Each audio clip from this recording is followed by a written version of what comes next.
पाकिस्तान तहरीक इंसाफ की सियासी हिकमत अमली में बड़ी तब्दीली आई है। पाकिस्तान तहरीक इंसाफ ने अब मुफाहमत को मुकम्मल तौर पर तर्क करके मुकम्मल तौर पर कुलियतन मुज़ाहमत पर इन्हिसार करने का फैसला किया है। इस सिलसिले में कल इमरान खान की जानिब से पार्टी को ये हिदायत जारी की गई थी कि अब आप अपोजिशन को इकट्ठा करें और ईद के बाद या रमज़ान के बाद जो है एक बड़ी एहतजाजी तहरीक जो है वो लॉन्च की जाए हुकूमत के खिलाफ, जिसमें अपोजिशन जमातों को भी साथ शामिल किया जाए। तो कौन कौन सी अपोजिशन जमातें शामिल हो सकती हैं? ये तहरीक क्या अब अपने अहदाफ हासिल कर पाएगी? जो तरीके साहब की स्ट्रेटजी है, क्या ये इफेक्टिव स्ट्रेटजी है? बात करेंगे, हमारे साथ मौजूद हैं तजज़िये के लिए आमिर इलियास राना साहब, सीनियर साथी और तजज़ियेकार हैं। बहुत शुक्रिया आमिर इलियास राना साहब, आपने ज्वाइन किया प्रोग्राम में। ये बताएगा कि पाकिस्तान तहरीक इंसाफ ने अपनी हिकमत अमली तब्दील की है। अब खान साहब की ताज़ा हिदायत के मुताबिक रमज़ान के बाद पाकिस्तान तहरीक इंसाफ एक एहतजाजी तहरीक प्लानिंग कर रही है और इस सिलसिले में पार्टी से ये कहा गया है कि वो अपोजिशन जमातों को एंगेज करें, इकट्ठा करें।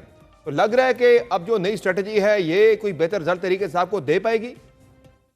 एक पॉलिटिकल फोर्स है जो तमाम अपोजिशन जमातों को मिला के एक नई तहरीक बर्पा करना चाहती है। पहली बात तो यह है कि अभी तो इनकी शायद एक स्टीयरिंग कमेटी की मीटिंग हो चुकी है या दो हो गई होंगी और जूम पे भी हो रही हैं। कुछ लोग बाहर हैं उसमें, जो मुत्तहिदा अपोजिशन के लिए एक ग्रैंड एजेंडा, नेशनल एजेंडा बना रही है।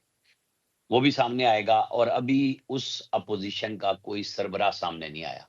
लेकिन खान साहब ऐसा क्यों कर रहे हैं 26 नवंबर के बाद?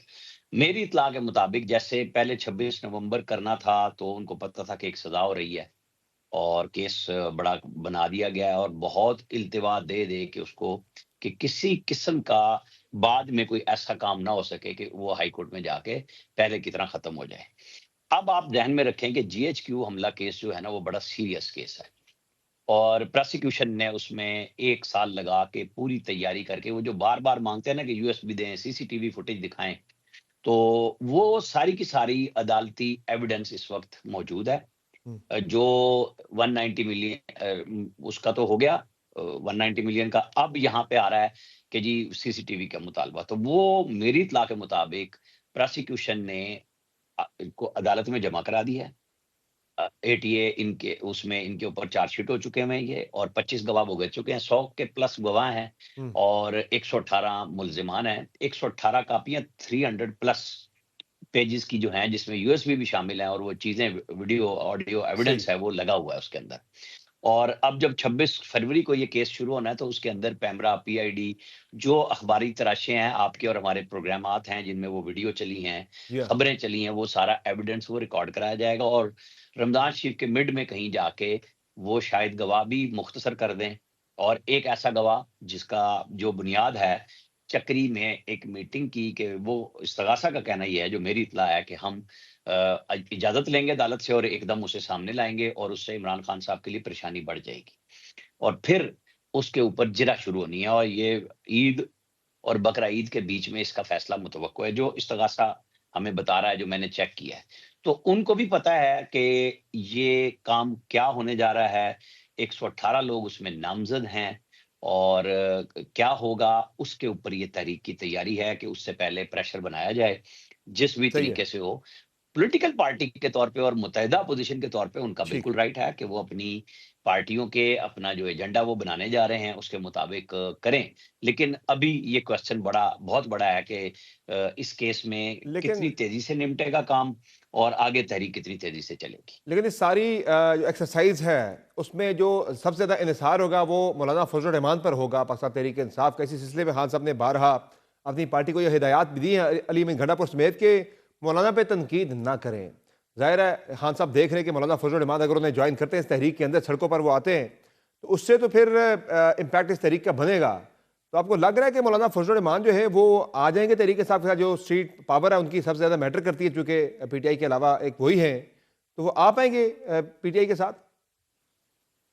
देखिए, ये तो अभी कबल अज़ वक़्त है कि वो आमादा होंगे या नहीं होंगे, वो दोनों तरफ जा सकते हैं। मौलाना फज़लुर रहमान, मैं तो कह रहा हूँ ना, सियासत का घंटाघर है। या, सारी अतराफ उन्होंने ओपन की हुई हैं, उन्होंने अब भी दिफ़ा किया 26वीं तरमीम का। उन्होंने आईनी बेंच का दिफ़ा किया कि उसे चलने दें। इमरान खान तो वो सारी चीज़ें नहीं चलने देना या, चाहते।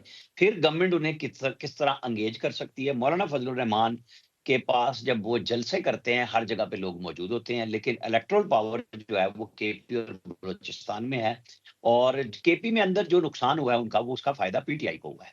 वो जो भी उसके नताइज हैं, ये धांधली कह रहे हैं, तो वो किसके खिलाफ कह रहे हैं? ये बातें इनके लिए भी है। जेयूआई बिल्कुल खुश है कि पीटीआई के साथ जब से मुज़ाकरात हुए हैं, उनको पब्लिक में एक बड़ी स्पेस मिली है और जो तानाज़नी थी, जो फ़िक्रेबाज़ी थी, वो तो बंद हो चुकी हुई है ना। इमरान खान और उनकी पार्टी की तरफ से 1-2 दफ़ा अली अमीन गंडापुर बोले हैं, जिनको फिर चुप कराया गया कि डियर इस्माइल खान की सियासत को आप कौमी सियासत के ऊपर हावी मत होने दें। तो ये वो चीज़ें हैं जो मौलाना फजलुर रहमान ने कोई एक ऐसा काम तो नहीं करना ना कि वो खड़े हो सही है। जाएँगे कि जी, वो बिल्कुल मुतालबा कर रहे हैं कि सियासी आदमी किसी को भी गिरफ्तार नहीं होना चाहिए, सबको रिहा कर देना चाहिए। लेकिन वो तहरीक के लिए अपने लोग देंगे, नहीं देंगे, इमरान खान उसकी क्या सियासी कीमत पे करेंगे? क्योंकि पीडीएम जब बना था तो उनकी सरबराही मौलाना जी हाँ, फजलुर रहमान के हाथ में थी। और वो सियासी फ्रूट्स जो थे, वो सबने इकट्ठे एक एग्जैक्टली। वक़्त में ही उठाए थे कि मौलाना फजलुर रहमान के पास भी वज़ारतें थी, फिर निगरान हुकूमत भी उन्हें मिली, गवर्नर भी उनके थे। तो ये चीज़ें इमरान खान साहब कितनी बड़ी ऑफ़र कर सकेंगे, ये मैटर करेंगी सब। सही है। तो अभी ये बताएं कि ज़ाहिर है किसी भी हुकूमत को पाकिस्तान जैसी डेमोक्रेसी के अंदर बैरूनी चैलेंजेस से ज़्यादा यानी अपोजिशन जैसे बैरूनी ख़तरात से ज़्यादा अपने इत्तेहाद के अंदर से ख़तरात ज़्यादा होते हैं। तो मौजूदा जो हुकूमत है, जो सेटअप चल रहा है, इसमें आपको लग रहा है कि अंदर से ये हुकूमत मजबूत है या मजबूत बॉन्ड से जुड़ी हुई है? चूँकि पीपल्स पार्टी के बयानात तो तवातर से आ रहे हैं और पंजाब की जो क़यादत है या तर्जुमान है वहाँ के, वो भी सिंध हुकूमत को तवातर से निशाना बना रहे हैं। आज गवर्नर पंजाब ने भी कहा है कि 1 साल या 2 साल में बिलावल भुट्टो जरदारी वज़ीर-ए-आज़म बन जाएंगे। तो अंदर अंदर कोशिशें तो जारी हैं पीपल्स पार्टी की। आपको लग रहा है कि ये इत्तेहाद चलेगा लंबा या फिर बीच में दरार आ सकती है इस मामले के ऊपर? देखें, इस वक़्त गवर्नमेंट, उसके अलाइड और मिलिट्री, जैसे हर गवर्नमेंट के साथ मिलिट्री मौजूद होती है और इमरान खान के साथ भी थी। यही कमोबेश इत्तेहादी थे जो इमरान खान के साथ थे और जब ऐसे ही वन है। पेज ना रहा तो सब साइड पे हो गए। पीपल्स पार्टी के साथ बहुत सारी चीज़ें तय थी जिसमें आईनी ओहदे थे, वो बोर्ड में जैसे बिलावल भुट्टो को ग्रेड 22 का जो हाई पावर्ड बोर्ड है उसमें उनको शामिल कर लिया गया है। वो सही। कंपनियों में मुख्तलिफ में वो चाह रहे हैं फेडरल गवर्नमेंट की हो।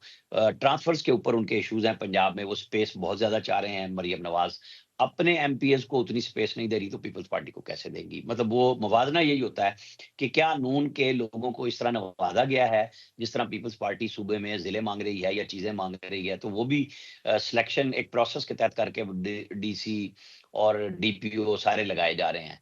तो ये इनका चलता रहेगा, लेकिन फैसला इसमें ज़रदारी साहब करेंगे। वो कब गवर्नर को कहेंगे कि वो खामोश हो जाएँ या दाल-दलिया चलता रहे कि वो बोलते जा रहे हैं और खामोशी है, फेडरल गवर्नमेंट की तरफ से भी इस सही है। पे कोई ज़्यादा जवाब नहीं आ रहा। लेकिन अगर वो और बोलेंगे तो जवाब भी आएगा और फिर सारे ताली-मिल बैठेंगे। बहुत शुक्रिया आमिर इलियास राना साहब, आपने ज्वाइन किया प्रोग्राम में। यकीनी तौर पर सियासत में नशेब व फराज तो हुकूमत या अपोजिशन के लिए चलते रहेंगे, लेकिन पाकिस्तान के लिए एक बहुत बड़ा मसला, एक बहुत बड़ा बहरान जो कि सर उठा रहा है, वो है बारिशों के ना होने की वजह से पानी की किल्लत। पानी की किल्लत जहाँ आम शहरियों को मुतासर कर रही होती है, वहाँ पर हमारी ज़रिए अजनास की पैदावार के शोबे को भी बुरी तरह से मुतासर कर रही है और आने वाले दिनों में भी इसके मज़ीद मुतासर करने के खदशात मौजूद हैं। बारिशें ना होने की वजह से पाकिस्तान को किस तरह की मुश्किल और बुरहानी सूरत हाल का सामना करना पड़ रहा है और आने वाले दिनों में करना पड़ सकता है, और बारिशें कब तक होंगी पाकिस्तान के अंदर, इस पर एक डिटेल सेगमेंट हम करेंगे एक मुख्तसर ब्रेक के बाद। हमारे साथ रहेगा।